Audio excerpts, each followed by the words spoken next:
नमस्कार विद्यार्थी मित्रांनो, ओएसिसच्या ऑनलाईन प्लॅटफॉर्ममध्ये आपलं स्वागत आहे। या व्हिडिओमध्ये आपण पाहणार आहोत 23 नोव्हेंबर 2025 रोजी जो महा TET पेपर क्रमांक 1 झाला होता।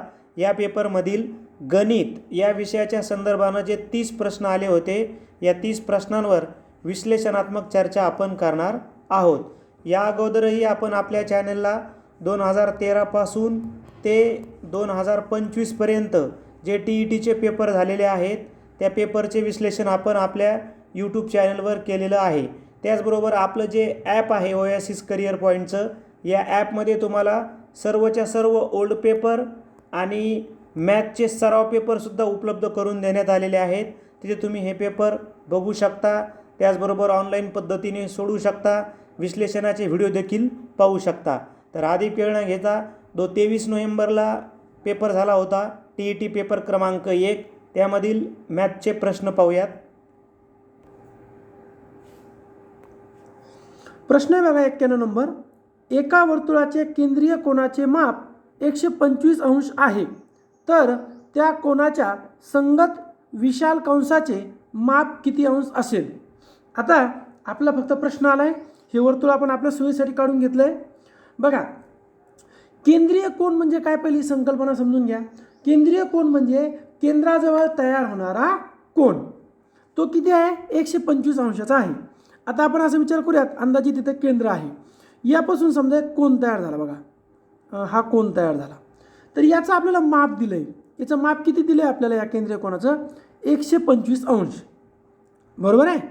मग आता ते काय म्हणतायत की हा केंद्रीय कोन जो आहे याचं जे आपल्याला माप दिलंय 125 अंश, हे 125 अंश माप दिले आपल्याला या केंद्रीय कोनाचं, बरोबर। हा झाला केंद्रीय कोन। तर त्या कोनाच्या संगत विशाल कंसाचे माप किती? आता याच्या संगत विशाल कंस म्हणलेत, बरोबर आहे। आता संगत वर्तुळ कंस कोणता झाला? हा झाला संगत वर्तुळ कंस, ओके। याचं जे माप असतं ते याचा दोघांचं सारखंच असतं, हे झालं 125च, ओके। आता ते म्हणतात संगत विशाल कंसाचे म्हणजे इथपासून हा पूर्ण इथपर्यंत याचं माप किती, ओके। म्हणजे आपल्याला हे सगळं माप काढायचं आहे। मग यासाठी आपल्याला बेसिक कन्सेप्ट माहीत आहे, कोणती? जो संपूर्ण वर्तुळ आहे याचं किती असतं? 360 अंश, ओके। पण यातून काय झालं, हा पण संगत विशाल कंस होता आपला, हा, बरोबर आहे। हा 125 म्हणून हा पण 125 अंश, हा यातून वजा करायचा, 125 अंश वजा करायचा, झालं। खाली किती राहिलं? 5 आला 5, बरोबर आहे। 125 अंश आपण यातून वजा केले, नाही इथं 0 आहे ना, हां, म्हणजे इथं राहिले 5, इथं झाले 10, खाली आले 5, 5तून 2 गेले, खाली आले 3, ओके। आणि 3तून 1 गेला, खाली आले 2, 235 अंश कशाचं माप राहिलं? या संगत विशाल कंसाचं 235 अंश, पर्याय क्रमांक 2। इथे लक्षात बघा, आपण काय केलं, सरळ सरळ हा आपला संगत विशाल कंस झाला, हा संगत त्याचा वर्तुळ कंस झाला, हे राहिलेलं माप काढलं किती? 360 अंश वजा 125, खाली राहिलं 235 अंश, पर्याय क्रमांक 2। पुढचा प्रश्न घेऊयात। खालील आकृतीतील पंचकोनी चितीच्या शिरोबिंदूची संख्या ही पृष्ठांच्या संख्येपेक्षा कितीने जास्त आहे? पहिले हे समजून घ्या, पंचकोनी चिती म्हणजे काय। तर पंचकोनी चिती म्हणजे ज्या चितीचा खालचा आणि वरचा भाग समान असतो, ओके। मग आता ही जी चिती दिली, याचा खालचा आणि वरचा भाग समान आहे, यामध्ये काही इनव्हिजिबल पार्ट आहे, अदृश्य भाग, कसा तो आपण एकदा जोडून घेऊयात। बघा, हा असा इथं येईल, हा इथे याला जॉईन होईल आणि हा इथं जॉईन होईल, हा न दिसणारा भाग आहे, इनव्हिजिबल। आता पहिले बिंदू मोजून घेऊयात। बघा, बिंदू मोजायचे आपल्याला 1 2 3 4 आणि 5 वरच्या बाजूने किती दिसत आहेत? 5, बरोबर आहे। आणि खालच्या बाजूने किती असणार? 5, कारण की समान असतात। म्हणजे एकूण बिंदू किती झाले आपले? आता एकूण बिंदू झाले 5 आणि 5 10। आता ते काय म्हणतात की पृष्ठांची संख्या कितीने जास्त आहे? शिरोबिंदूची संख्या पृष्ठांच्या संख्येपेक्षा कितीने जास्त आहे? मग आता पृष्ठ मोजा, बघा पुष्ठ मोजत आपण हा झाला 1, हा 2, बरोबर आहे, हा 3, हा 4, ओके, हा 5, ओके. आता जो वरचा असेल तो एक 6 आणि जो एक खालचा असेल तो एक 7, म्हणजे एकूण पृष्ठ किती आहेत 7. यांची वजाबाकी केली 10तून 7 गेले 3, म्हणजे काय शिरोबिंदू हे 3 ने जास्त आहे पृष्ठांपेक्षा, पर्याय क्रमांक 1. अगदी सोपं होतं बघा. एकूण बिंदू झाले 10, एकूण पृष्ठ झाले 7, वजाबाकी केली 3 ने बिंदू जास्त आहे, पर्याय क्रमांक 1. खालील आकृतीत प्रत्येक लहान चौरसाची परिमिती 9.6 सेमी आहे, तर ही संपूर्ण आकृतीची परिमिती किती? बघा हा प्रत्येक जो चौकोन आहे म्हणजे ते काय म्हणले, हा प्रत्येक जो चौरस आहे हा 1 2 3 4 5 6 7 8 9 10 या प्रत्येकाची काय दिलं आहे, प्रत्येक लहान चौरसाची परिमिती दिली आपल्याला 9.6. मग आता हा एवढा एवढा एवढा एवढा आणि एवढा हा किती आहे 9.6. मग आता चौरसाची परिमिती आपल्याला माहिती आहे की 4 गुणेला बाजू. मग आता एक बाजू जर आपल्याला काढायची आहे तर 9.6 भागीला 4 बरोबर 2.4, बरोबर. म्हणजे मग आता आपल्याला काय कळलं की ही एक जी बाजू आहे ही किती आहे 2.4.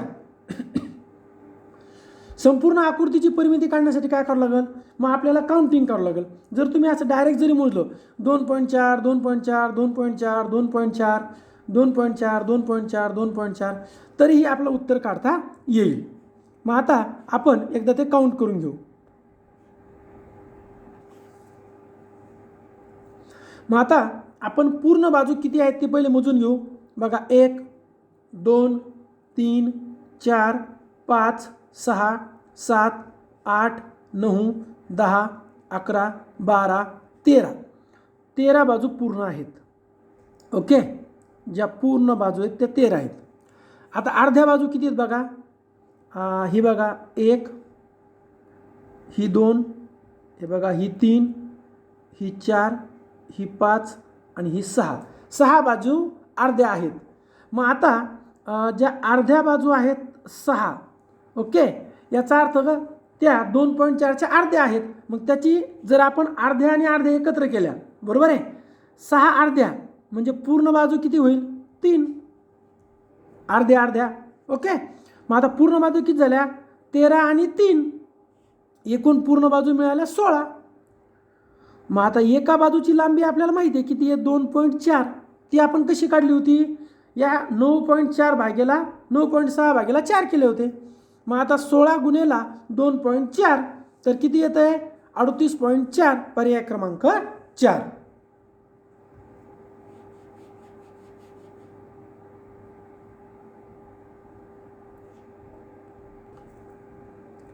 प्रश्न आहे आपला, 8,400 रकमेत 200 आणि 500 किमतीच्या समान नोटा आहेत, तर त्या रकमेत एकूण किती नोटा आहेत?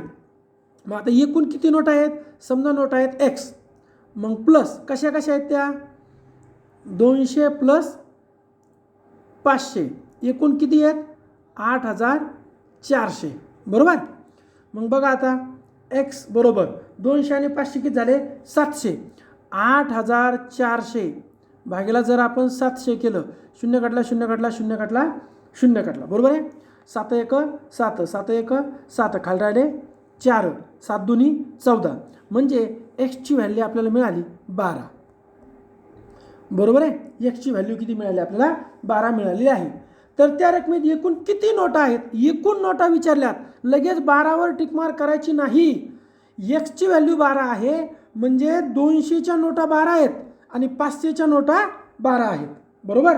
मग एकूण नोटा किती आहेत, तर एकूण नोटा आहेत 24, पर्याय क्रमांक 1.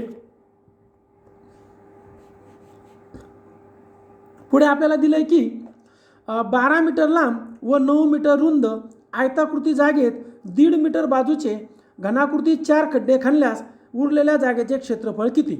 बघा परीक्षेत फक्त प्रश्न आलाय, ही इमेज आपण आपल्या सोयीसाठी बनवून घेतली. यामधल्या महत्त्वाच्या गोष्टीला अंडरलाईन करून घ्या. 12 मीटर लांब व 9 मीटर रुंद आयताकृती जागा आहे. हे बघा लांब किती आहे 12 मीटर, रुंद किती आहे 9 मीटर. मग आता आयताचे क्षेत्रफळ बरोबर लांबी गुणिले रुंदी, बरोबर. मग 12 गुणिले 9 108. आयताचं क्षेत्रफळ मिळालं 108 चौरस मीटर. ते काय म्हणतायत, त्या जागेत 1.5 मीटर बाजूचे घनाकृती खड्डे खणले. 1.5 मीटर 1.5. आता सगळ्या बाजू सारख्या असल्या तो काय होतो, चौरस. मग आता हे 1.5 मीटर 1.5 मीटर 1.5 मीटर 1.5 मीटर. मग चौरसाचे क्षेत्रफळ म्हणजे काय, तर बाजूचा वर्ग. बाजूचा जर वर्ग केला चौरसाचं क्षेत्रफळ मिळतं.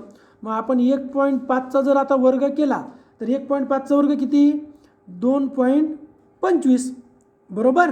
मग आता किती आहे, 1 2 3 4. 2.25 गुणिले जर आपण 4 केलं तर किती येतं, 4 2 8 आणि 25 100, 9, बरोबर आहे. मग आता या 108मधून 9 वजा केले की झालं आपलं उत्तर. चला समजून घ्या. आयताचं क्षेत्रफळ किती आहे, 108. कसं आलं, 12 108. यातून आपण 1.5 मीटरचे 4 खड्डे होते, त्यांचं एकूण जागा किती आली, 9. झालं, 2ची वजाबाकी करा, उत्तर आपल्याला मिळालं 99 चौरस मीटर. पर्याय क्रमांक 2 आपलं उत्तर होणार आहे. प्रश्न आहे आपला की 150 म्हणजे 150 सेमी लांब, 120 सेमी रुंद व 90 सेमी उंची असणाऱ्या इष्टिका चिती आकाराच्या पेटीला बाहेरून रंग देण्यासाठी 50 चौरस मीटर दराने किती रुपये खर्च येईल. बघा, इष्टिका चिती आपण इथे बनवून घेतली, लांबी, रुंदी आणि उंची. इष्टिका चितीचं पृष्ठफळ आपल्याला काढावं लागेल पहिले आधी. मग 2 कंसातला याचं सूत्र दिलं आहे. मग आपण काय केलं, इथं मीटरमध्ये आहे ना पैसे जे दिलं आहे ते 50 रुपये चौरस मीटरमध्ये, म्हणून आपले सेमीचं पहिले मीटर करावं लागेल. 150 120 आणि 90 यांना 100ने भागितलं तर मीटर मिळालं. ओके. मग आता सूत्रात किमती टाकल्या आपण. सूत्रात जर किमती टाकल्या तर आपलं काय मिळालं, इष्टिका चितीचे पृष्ठफळ. मग 2 गुणिला 1.5 गुणिले 1.2 हे सगळं आपण केलं तर आपलं उत्तर आलं 8.46 चौरस मीटर. हे सगळं पृष्ठफळ आहे आणि प्रति मीटर किती आहे, 50 रुपये. गुणाकार केला 423 रुपये. बघा, 423 रुपये आपल्याला लागणार आहे, कारण प्रति मीटर खर्च किती आहे, 50 रुपये प्रति चौरस मीटर. आणि एकूण किती चौरस मीटर आहे, 8.46 हे पृष्ठफळ आहे. येतं लक्षात. चला पुढचा प्रश्न घेऊया. खालीलपैकी सहमूळ संख्या नसलेली जोडी कोणती. पहिले आपण सहमूळ संख्या म्हणजे काय समजून घेऊ. सहमूळ संख्येला सापेक्ष मूळ म्हणतात, परस्पर मूळ म्हणतात, इंग्लिशमध्ये को प्राईम नंबर म्हणतात. फक्त एक हा एकच विभाजक असणाऱ्या 2 संख्यांना सहमूळ संख्या म्हणतात. ज्या 2 संख्यामध्ये एक खेरीज किंवा शिवाय अन्य कोणताही सामायिक अवयव नसतो अशा संख्यांना सहमूळ संख्या म्हणतात. कोणत्याही 2 क्रमवार संख्यांची जोडी ही सहमूळ संख्यांची जोडी असते. सहमूळ संख्यांचा मसावी 1 असतो. सहमूळ संख्या स्वतः मूळ असंख्या असणे आवश्यक नाही आणि सहमूळ संख्यांचा लसावी त्यांच्या गुणाकारा इतका असतो. मग आता जी अट होती की एक हा एकच सामायिक विभाजक असतो. चला मग आपण आता 2ची कसोटी वापरून पाहू. बघा, 2ने भाग जातो का, नाही, कारण की इथं विषम आलं, इथं विषम आलं, इथं विषम आलं आणि इथं विषम आलं.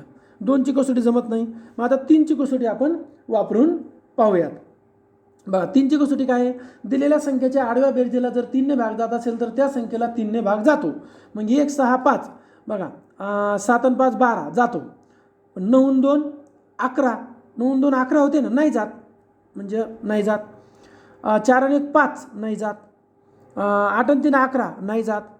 7 आणि 2 9, 3ने भाग जातो. 9 आणि 1 10, 9 आणि 1 10 आणि 5 15, 3ने भाग जातो. मग या संख्येला जर 3ने भाग जातोय तर आपली अट इथं काय झाली आहे, ब्रेक झाली ना. सहमूळ संख्येला फक्त 1नाच भाग जातो. जर या दोघांनाही 3ने भाग जातो तर याचा अर्थ काय, खालीलपैकी सहमूळ नसलेली जोडी कोणती आहे, पर्याय क्रमांक 4. आणि एक पर्याय उत्तर आहे म्हणल्यावर या 3 जोड्या काय आहेत, सहमूळच्या जोड्या आहेत. पुढील प्रश्न पाहूयात आपला. 98 व 99 साठी आहे. एका गावचे 4 दिवसाचे कमाल व किमान तापमान दर्शवले आहे. त्यांचे निरीक्षण करून प्रश्नाची उत्तरे द्या. हे बघा, कमाल तापमान आहे इथे आणि कमाल तापमान आहे इथे. ओके. आता त्यावर आधारित आपल्याला प्रश्न सोडवायचा आहे. कमाल व किमान तापमानातील फरक कोणत्या दिवशी सर्वात जास्त आहे? मग आपण जर तो काढला तर गुरुवार हे आपलं उत्तर येतं. आता त्यासाठी आपल्याला परत थोडंसं वरती जावं लागेल. बघा, हे बघा 125 आणि बघा 25 आणि 40 फरक किती येतो आहे? 15. जर आपण सोमवारचा फरक काढला तर तो 10 येतो. जर आपण मंगळवारचा काढला तर तो 5 येतो. बुधवारचा काढला तर 10 येतो आणि गुरुवारचा काढला तर 15 येतो. हा आपल्या इथं दिसून येतोय. येते लक्षात? म्हणजे आपलं उत्तर झालं गुरुवार. आता पुढील प्रश्न आहे आपला 99 नंबरचा. 4 दिवसाची किमान तापमानाची बेरीज व कमाल तापमानाची बेरीज यातील फरक किती? जर आपण कमाल तापमान काढलं तर बघा कसं कसं आहे. 30 + 25 + 35 + 40 याची बेरीज जर केली तर ती येते 140. आणि जर किमान काढलं तर किती येतं आहे? 20 + 20 + 25 + 25 बरोबर 90. मग 90 जर वजा केले 140मधून 90 वजा केले तर आपलं उत्तर मिळतं 40°. पर्याय क्रमांक 1. तुम्हाला प्रश्न पडेल हे 30 25 35 20 कुठून आणले? तर बघा इथं आपल्याला आलेखामध्ये दिसते. थोडंसं स्क्रीन लहान असल्यामुळे आपल्याला अडचण येत आहे. ओके, बघा हवं तर थोडंसं याला मी झूम करून आपल्याला दाखवतो. ओके, बघा आहे का 20 30 20 25 25 25 35 आणि 40. कमाल आणि किमान तापमान आपण यावरून घेतलं होतं. पुढील प्रश्न पाहायचा आहे आपल्याला. तुम्ही जर आपल्या ओएसिस करिअर पॉईंटच्या ॲपमध्ये गेलात, कसं तुम्हाला डाउनलोड करता येईल? सरळ प्ले स्टोअरवरती तुम्ही ओएसिस करिअर पॉईंट सर्च करून डाउनलोड करू शकता किंवा या व्हिडिओच्या डिस्क्रिप्शन बॉक्समध्ये सुद्धा तुम्हाला लिंक दिलेली आहे. तसंच आपलं महा TET एक्झाम या टेलिग्राम चॅनलची लिंकसुद्धा व्हिडिओच्या डिस्क्रिप्शन बॉक्समध्ये आहे. आपल्याला ओएसिस करिअर पॉईंटच्या ॲपमध्ये ओल्ड पेपर 2013 ते 2025 सर्वच्या सर्व विषयाचे ओल्ड पेपर प्रत्येक विषयवाईज तुम्हाला सोडवता येतील. तिथे तुम्हाला व्हिडिओसुद्धा पाहता येईल. त्याचबरोबर सर्व विषयाचे तुम्हाला सराव पेपरसुद्धा तिथे उपलब्ध आहेत. पुढील प्रश्न आहे आपला. 11:15 वाजता घड्याळातील तास काटा व मिनिट काटा यामध्ये किती अंशाचा कोन होईल? आता दिलेलं उदाहरण आपण 3 मेथडने सोडवू शकतो. सगळ्यात पहिली आणि सोपी मेथड आहे सूत्रपद्धती, ज्यामध्ये घड्याळाच्या 2 काट्यातील कोन बरोबर 30 गुणिले तास वजा 11/2 गुणिले मिनिट. किती वाजलेत? 11:15. म्हणजे तास किती आहेत? 11. 11 म्हणजे किती? 15 मिनिट. चला काटाकाटी केली, कॅन्सलेशन केलं, उत्तर मिळालं 112.5 अंश. येतं लक्षात? पहिलं तुम्ही सूत्रपद्धतीनं सोडू शकता. आता यापेक्षा आणखी सोपी मेथड आहे. जर तुम्हाला थोडंसं बेसिक माहिती असेल की 2 तासामध्ये 11 ते 12, 12 ते 1, 1 ते 2 आणि 2 ते 3. एका तासामध्ये किती अंश असतात? 30 अंश. मग बघा 30 30 30 आणि 30 किती झालेत? 120 अंश झालेले आहेत. 120 अंश. पण काटा थोडासा पुढे गेला 11च्या किती? 15 मिनटं पुढे गेलेला आहे. मग 15 मिनटं पुढे गेला म्हणजे एका मिनटाला तास काटा अर्धा अंश पुढे जातो, म्हणून 15/2 बरोबर 7.5. मग जर 7.5 आपण वजा केले 120मधून तर खाली किती राहतात? 112.5 अंश. इथं लक्षात. ही दुसरी पद्धत. आता तिसरी आणि विदिन अ सेकंद उत्तर येणारी पद्धत. पण असं प्रत्येकच वेळेस असेल असं नाही.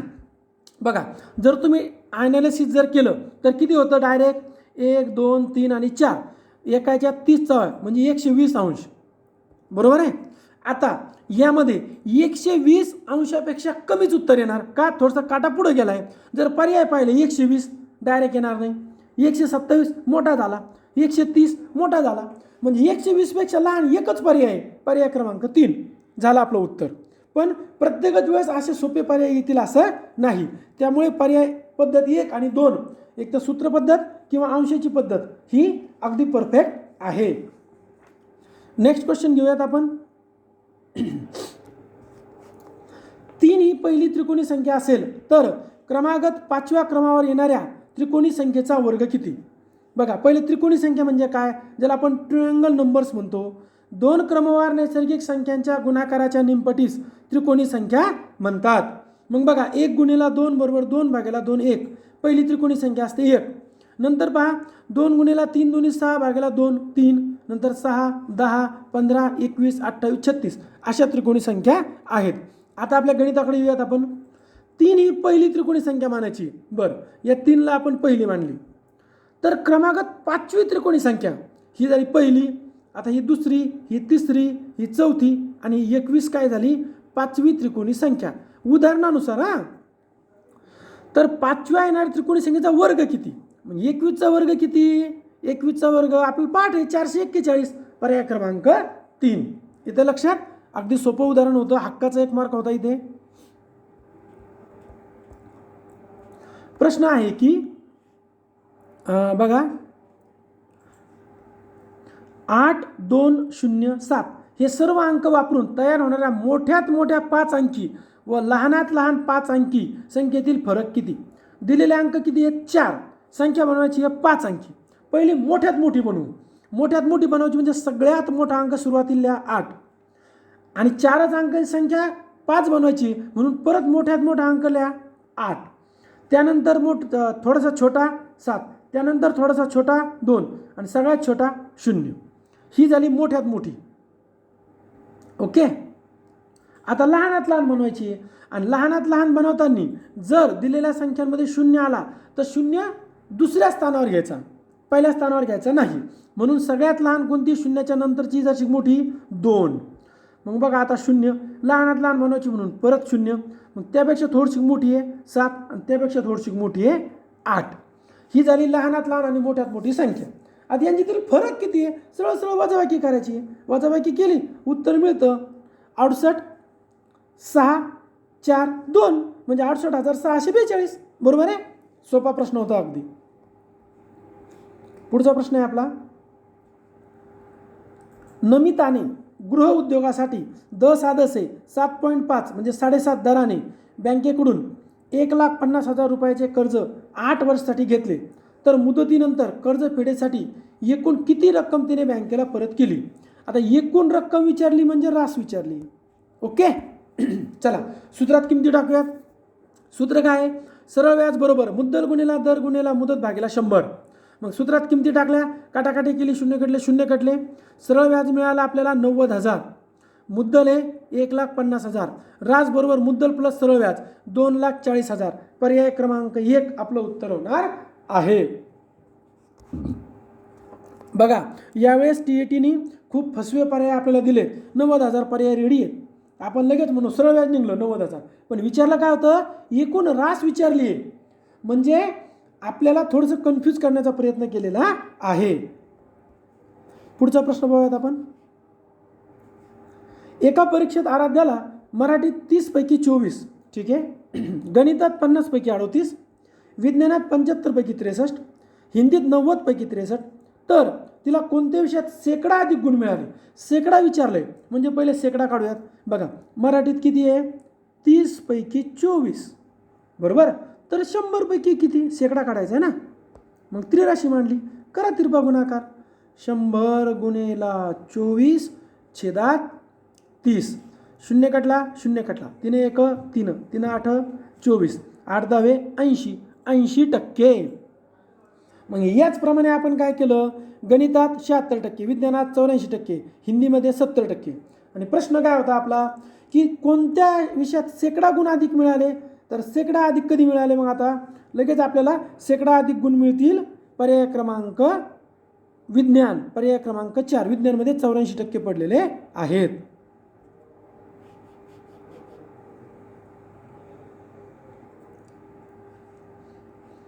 सोनालीने 50 डझन केळी 60 डझन रुपये 60 दराने खरेदी केली व रुपये 550 शेकडा दराने विकल्यास किती नफा किंवा तोटा झाला? स्टेप बाय स्टेप जाऊयात. सोनालीने 50 डझन केळी घेतली.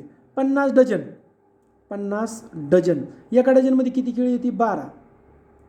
12 पंचे 60. 600 केळी विकत घेतली. पहिली पायरी झाली. दुसरी पाहिली काय झालं आता? काय आहे? केळी घेतली 600 आणि ते काय म्हणतात? रुपये 60 डझन म्हणजे 60 रुपये दराने घेतली ना, 60 रुपये डझन. म्हणजे बघा 60 रुपये किती डझन होती, 50 डझन होती. एकूण पैसे किती लागले बरं खरेदीला, 3,000 रुपये. 3,000ची खरेदी केली. ओके. आता विक्री कशी केली, शेकडा 550, म्हणजे 100 केळी विकली 550 रुपयाला. तर आपल्या केळी किती होत्या, 600. तर 600 केळी कितीला, मांडा त्रिराशी. मग आता त्रिराशी मांडली आपण. बघा 600 गुणेला 550 भागेला 100. शून्य काढला, शून्य काढला, शून्य काढला, शून्य काढला. ओके. 6 पंचे 30, 6 पंचे 30, 0 0 3300. ओके. बघा काय झालं, 3,000ची खरेदी. ओके. 3,300ची विक्री. आता ते काय म्हणले, नफा झाला का तोटा झाला. बघा 3,000 जर मग आता विक्री किमतीतून आपण खरेदी किंमत वजा केली तर आपल्याला कळतं की 300 रुपये नफा झाला आहे. नफा झाला 300. पर्याय क्रमांक 2. ओके. पुढील प्रश्न घेऊयात.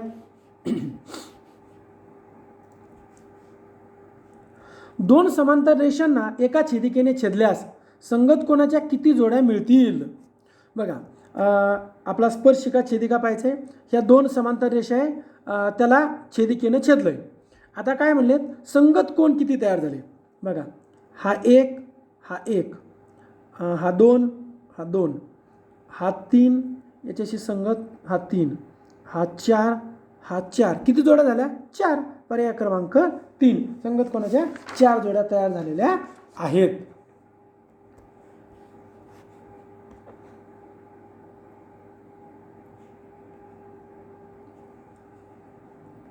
प्रश्न आहे आपला, ओ केंद्र असलेल्या वर्तुळातील 16 सेमी लांबीची जीवा पी क्यू ही वर्तुळ केंद्रापासून 6 सेमी अंतरावर असल्यास त्या वर्तुळाची त्रिज्या किती. बघा केंद्र काय आहे, ओ. बरोबर. ही आपण काढून घेतलं आपल्या सोयीसाठी. या वर्तुळाचं केंद्र आहे ओ आणि पी क्यू ही क्यू जीवा आहे आणि 6 सेमी अंतरावर. आता हा लंब आहे, हा लंब टाकल्यामुळं काय झालं, इथे काटकोन त्रिकोण तयार होतो. बरोबर आहे, 90 अंशाचा कोन तयार होतो. आता आपल्याला काय करायचं आहे, लंब काय करतो, जीवेचे 2 समान भाग करतो. म्हणजे एकूण पी क्यूची लांबी दिली आहे 16. म्हणजे याचा अर्थ ही झाली 6, ही झाली 8 आणि ही झाली 8. बरोबर. मग आता जर आपण यावर पायथागोरसच्या प्रमेयानुसार जर त्रिकोण काढला तर आपला इथं काय तयार होतो, काटकोन त्रिकोण तयार होतो, ज्याची ही बाजू आहे 8, हा लंब आहे 6. आता आपल्याला कर्ण काढायचा आहे. कर्ण म्हणजेच काय, त्रिज्या. बरोबर. मग आपल्याला पायथागोरसचं त्रिकूट माहीत आहे की जर उंची 6 असेल आणि पाया 8 असेल तर 6, 8, 10चं पायथागोरसचं त्रिकूट आहे. म्हणजेच आपलं उत्तर मिळालं पर्याय क्रमांक 3, 10 सेमी.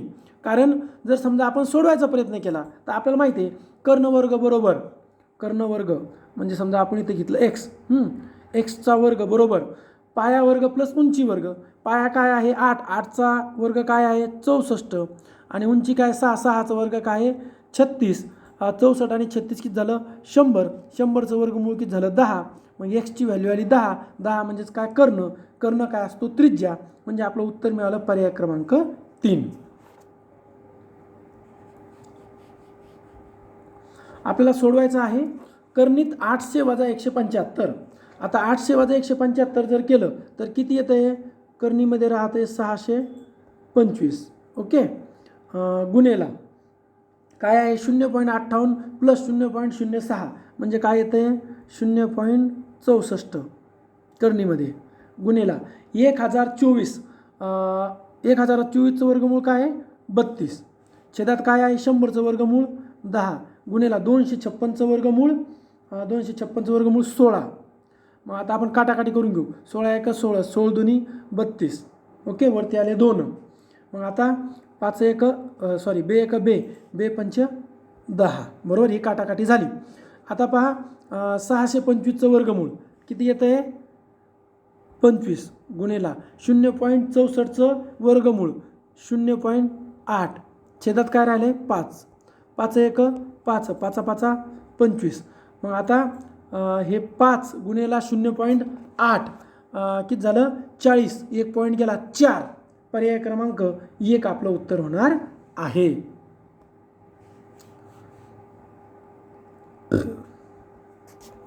पुढे आहे की 5 ताटे व 10 वाट्यांची किंमत 1000 रुपये आहे. 2 ताटे व 8 वाट्यांची किंमत 560 आहे. तर एका ताटाच्या किमतीत किती वाट्या मिळतील? बघा, म्हणजे आपल्याला वर्ग समीकरण एक सामायिक समीकरण हे तयार करायचे आहेत आणि त्यानंतर आपल्याला किमती काढायच्या. मग बघा, आपण ताटासाठी टी घेतला, वाटीसाठी व्ही घेतला. 5 ताटं 10 वाट्या 1000 रुपये, 2 ताटं 8 वाट्या 560 रुपये. समीकरण 1 व 2 आपण काय केलं, समीकरण 1ला 5 भागितलं आणि समीकरण 2ला 2 भागितलं. काय भागितलं? काटाकाटी सोपी जावी म्हणून. मग 5 कटले 10, इथं आले 2, 1000चे आले 200. बघा, टी 2 व्ही 200, हे 2 कटले, इथं आले 4, इथं आले 280. T 4 V 280. मग आता समीकरण 4मधून समीकरण 3 वजा केलं. मग वजाबाकी आपण केली. टी कटला, 4मधून 2 गेले 2, 280 मधून 200 गेले 80, व्ही बरोबर 40. मग आता एका वाटीची आपल्याला किंमत मिळालेली आहे 40. इथपर्यंत समजलंय? अगदी सोपं होतं. बघा, आपल्याला एका वाटीची किंमत मिळाली आहे 40. आता ताटाची किंमत काढायची. मग सूत्रात किमती टाकू. चला, ह्या सूत्रात किमती टाकू. ताटाची किंमत काय आहे आपल्याला ती काढायची आहे. मग बघा, टी प्लस 2 व्ही आहे. व्ही म्हणजे काय? तर आपल्याला माहिती आहे व्ही म्हणजे वाटी, बरोबर आहे. मग आपण किंमत टाकली 40, 40 दोन्ही 80, बरोबर. पुढं आहे 200. मग आता टी बरोबर 200मधून 80 गेले, किती आले? 120. म्हणजे आपल्याला ताटाची किंमत मिळाली. वाटी 40 रुपये आणि ताट मिळालं 120 रुपयाला, बरोबर. चला, ते काय म्हणले? एक ताट 120 रुपयाला, एक वाटी 40 रुपयाला. पण आता प्रश्न याच्या पुढं आहे की एका ताटाच्या किमतीत किती वाट्या मिळतील? ताट कितीला आहे? 120 रुपयाला. वाटी कितीला आहे? 40 रुपयाला. 40 एका 40, 40 त्रिक 3 वाट्या मिळणार आहेत. पर्याय क्रमांक 4 आपलं उत्तर होणार आहे. 72 आणि 96 यांचे सामायिक विभाजक किती आहेत? बघा, सामायिक विभाजक म्हणजे काय? सरळ विभाजक अवयव पाडून घेतले आणि आता सामाजिक निवडू.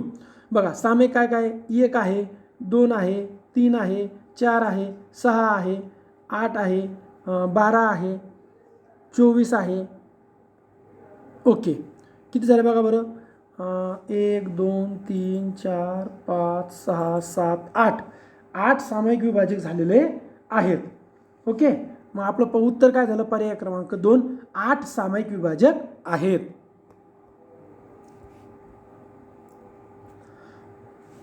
पुढचा प्रश्न आहे आपला, एक भिंत बांधण्यासाठी दररोज 8 मजूर लावल्यास 5 दिवस लागतात. बघा, काय काय दिले? एक भिंत बांधायची आहे, तर मजूर किती आहेत? मजूर आहेत 8.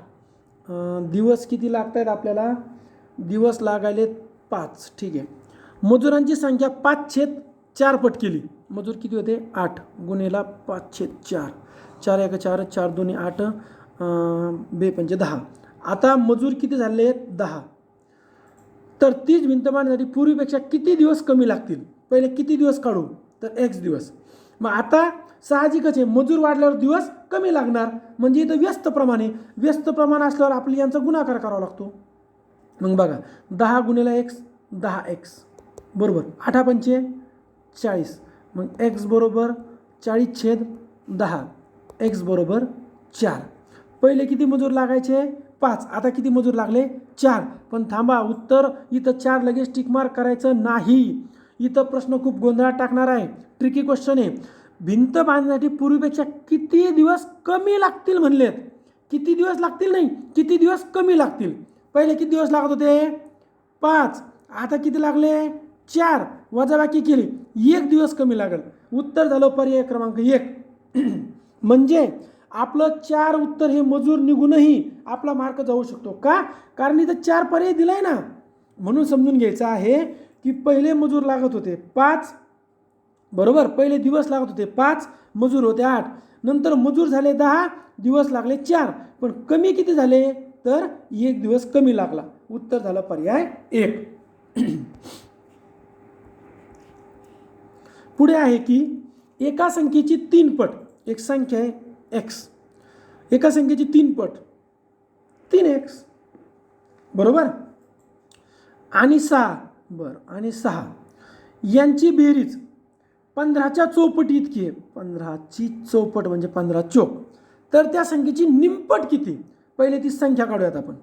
बघा 3x बरोबर 15 चौक 60 वजा 6, मग x बरोबर हे 60 कुठे आले? 15 चौक 60, हे 6 इकडे येऊन वजा झाले, 60 मधून 6 गेले 54, छेदात किती आले? हे 3, म्हणजे 5 1 3 1 3 वरतून आले 2 3 8, 18 दिवस लागणार. ती संख्या काय? 18. मग आता ती संख्या झाली 18, तर तिची निमपट म्हणजे भागेला 2, तर उत्तर काय आलं? 9, पर्याय क्रमांक 3. म्हणजे इथे 18 पर्याय होता, पण आपल्याला ती संख्या न काढता त्या संख्येची निमपट काढायची होती. पुढे चलूयात आपण. प्रश्न आहे, 5.25 किमी लांबीच्या रस्त्याला डांबरीकरण करायचे आहे. त्यापैकी 6.5 हेक्टोमीटर लांबीच्या रस्त्याचे डांबरीकरण पूर्ण झाले, तर अजून किती मीटर लांबीच्या रस्त्याचे डांबरीकरण बाकी आहे? सगळ्यात महत्त्वाची कन्सेप्ट समजून घ्या. इथं किलोमीटर आहे, नंतर हेक्टोमीटर आहे, नंतर मीटर आहे. म्हणजे यासाठी आपल्याला बेसिक तक्ता माहीत पाहिजे की बघा, किलोमीटर नंतर येतं हेक्टोमीटर, हेक्टो नंतर असतं डेका, डेका नंतर मीटर, नंतर डेसिमीटर, सेंटीमीटर, मिलीमीटर. समजून घेण्यासाठी आपण एक परिमाण घेतलं. 1 किलोमीटर म्हणजेच 10 हेक्टोमीटर म्हणजेच 100 डेकामीटर म्हणजेच 1000 मीटर. आता यामधलं आपल्याला 2 कन्फर्म माहिती आहे. कोणतं? 1 किलोमीटर म्हणजे 1000 मीटर, सगळ्यांना पाठ आहे. पण हे सगळं माहीत पाहिजे होतं की 1 किलोमीटर म्हणजे 10 हेक्टोमीटर म्हणजेच 100 डेकामीटर म्हणजेच 10,000 डेसिमीटर, 1,00,000 सेंटीमीटर आणि 10,00,000 मिलीमीटर. ओके, आता आपल्या प्रश्नाकडे वळूयात.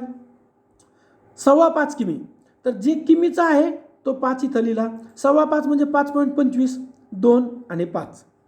यातून वजा करायचे 9.5 हेक्टो, हेक्टोमध्ये 9 लिहिले, 9.5 म्हणजे 9.5, 9.5 हा तरी तर आपण 0 दिला तरी हरकत नाही, काही अडचण नाही. ओके, आता याची वजाबाकी करू. कारण 5.25 झालंय, 5.25 आहे त्यापैकी 9.5 झालंय. मग जर आपण वजाबाकी केली तर 5तून 5 गेले 0, 2 जाते का? नाही. मग इकडून आपण घेतलं तर इथं किती राहिले? 4, इथं किती झाले? 12, 12तून 9 गेले 3. ओके, 12तून 9 गेले राहिले 3, वरतून आले 4. मग आता किती झालं? 4 किलोमीटर आणि 3 हेक्टोमीटर आणि 0 डेकामीटर आणि मीटर पण 0, 1 0 आपण म्हणा ना द्यायचा. का? कारण आपल्याला मीटरमध्ये विचारलं आहे ना. मग आपलं उत्तर काय झालं? 4300 मीटर, पर्याय क्रमांक 3. पुढे आहे बघा, सकाळी 7:45 वाजता सुरू झालेला क्रिकेटचा सामना त्याच दिवशी दुपारी 2:30 वाजता संपला, तर सामना किती वेळ चालू होता? आपण हे 2 पद्धतीनं सोडू शकतो. दोन्ही मेथडना पाहूयात. पहिली मेथड आपली बेसिक मेथड, चुकायचं काम नाही. बघा 8:45 ते 9:15, 9:15 ते 10:15, 10:15 ते 11:15, 11:15 ते 12:15, 12:15 ते 1:15, 1:15 ते 2:15. किती तास झाले? 1 2 3 4 5 आणि 6. मग आता इथे 45 मिनटं म्हणजे हे झाले 15 मिनिट आणि हे 30 मिनिट, 45 मिनिट म्हणजे पाऊण तास, म्हणजे 6 तास आणि 45 मिनटं. 6 तास आणि 45 मिनटं यालाच आपण काय म्हणतो? 6.25 तास, पर्याय क्रमांक 1. बरोबर. आता दुसऱ्या मेथडनं आपण याला कसं सोडू शकतो? बघा दुसऱ्या मेथडनं कसं सोडू शकतो आपण याला, की सकाळी 7:45 म्हणजे आपल्याला माहिती आहे 7.45, काही कन्फ्युजन याच्यात नाही.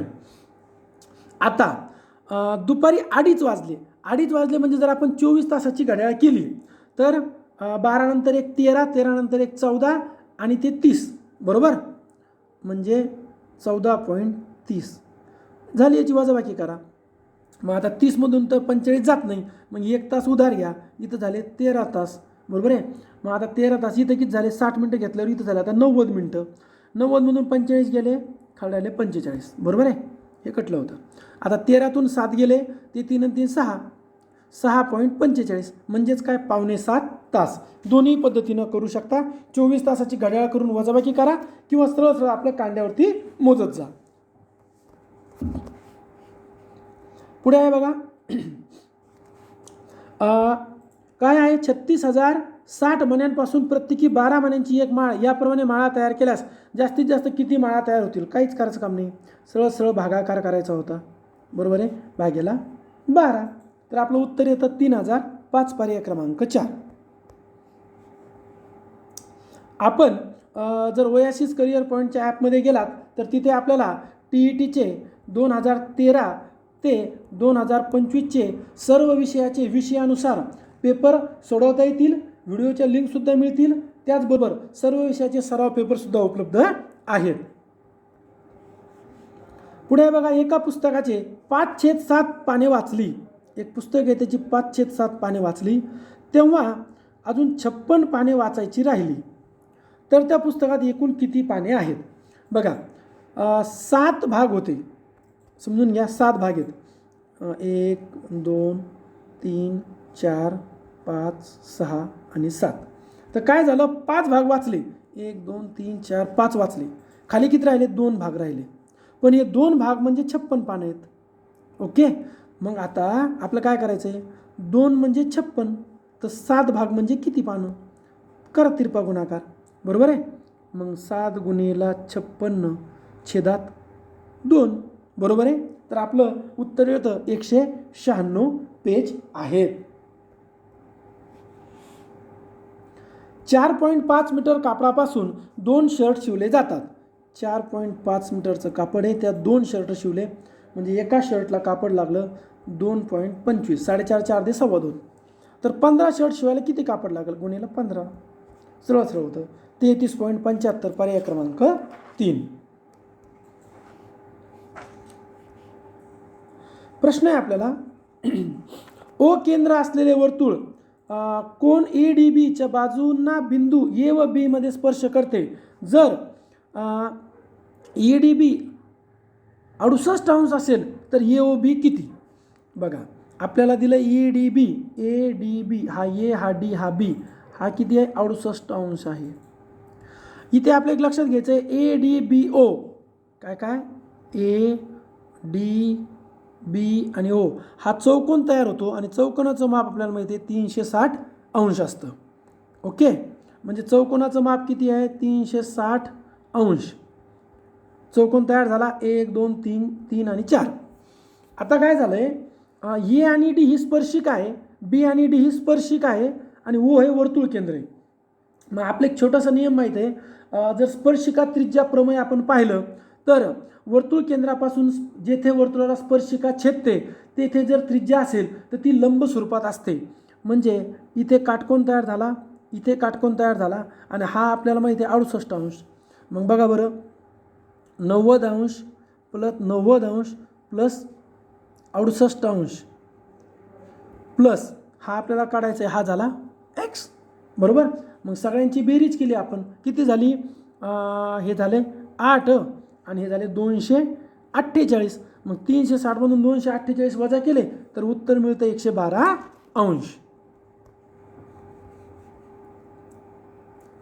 प्रश्न आहे आपला की काही मजुरांनी 10 दिवसाची मजुरी 19,200 रुपये मिळते. मजुरांची संख्या 3 ने कमी केली तर 5 दिवसांची मजुरी 6,000 होत असल्यास प्रत्येक मजुराची एका दिवसाची मजुरी किती? बघा मजूर आहेत x, 10 दिवसाची मजुरी 19,020, तर एका दिवसाची 1920. मजूर आता 3 ने कमी केले, 5 दिवसाची मजुरी आहे 6,000, एका दिवसाची 3,000. बरोबर आहे, मग चला काय करायचं आहे आपल्याला आता? मजूर आपल्याला दिलेत ना 1920 आणि याची फक्त वजाबाकी करून घ्यायची आहे. चला करून घेऊ लगेच. तर बघा हा मजूर 3 ने कमी केले, 5 दिवसाची मजुरी 6,000, एका दिवसाची मजुरी इथं 300 आपलं चुकून झालं, इथं पाहिजे होतं 1200. 12 पंचे 60. मग आता बघा 1920 ओके वजा 1200 रुपये, तर खाली किती आले? 720 रुपये. मग 720 रुपये मजुरी कशाची? या 3 मजुरांची. मग 720 भागेला जर आपण 3 केलं तर उत्तर मिळतं 240. समजून घ्या, इथे थोडंसं एक DTP करताना चूक झाली आहे, इथे पाहिजे 1200. का? 6,000 भागेला 5 बरोबर 12 पंचे 60, 1200. मग हे वजा केले तर आपलं उत्तर मिळतं 240. आणि शेवटचा प्रश्न आहे आपला, अगदी सोपा आहे, सरासरीवर आधारित आहे. 5 कुटुंब 45 kg, 60 kg, 50 kg, 24 kg, 31 kg याप्रमाणे तांदूळ जमवले. सर्व तांदूळ 5 समान पिशव्यात भरायचे आहेत. तर प्रत्येक पिशवीत किती तांदूळ जाईल? बघा, बेरीज करून घ्या. 5 आणि 4 9 1 10, 10शी 0 हातचाला 1, 1 4 आणि 1 4 आणि 1 6, 6 6 12, 12 आणि 5 आणि 4, उत्तर आलं 21. 210 किती येत भागेला 5, बरोबर आहे. तर उत्तर येतं 42 किलोग्रॅम. बघा, अशा प्रकारे आपण काय केलं, 2025चे पूर्ण प्रश्न पाहिलेत. जर तुम्ही आपल्या ॲपमध्ये गेलात, oasis career point app play स्टोअरला तुम्ही सर्च करून डाउनलोड करू शकता, किंवा व्हिडिओच्या डिस्क्रिप्शन बॉक्समध्ये तुम्हाला लिंक दिलेली आहे. ॲपमध्ये तुम्हाला 2013 ते 2025 सर्व पेपर उपलब्ध आहेत, प्रत्येक विषयावाईज. त्याचबरोबर सराव पेपरसुद्धा उपलब्ध आहेत. त्याचबरोबर आपलं ओयासिसचं यूट्यूब आहे, टेलिग्राम आहे, व्हॉट्सअप चॅनल आहे, फेसबुक पेज आहे, इन्स्टालाही आहे, व आपलं वेबसाईट पण आहे. सर्वांच्या लिंक व्हिडिओच्या डिस्क्रिप्शन बॉक्समध्ये आहेत. व्हिडिओ आवडल्यास लाईक करा, आपल्या मित्रांना शेअर करा, व ओयासिस करिअर पॉईंटचं यूट्यूब चॅनल सबस्क्राईब करा. धन्यवाद.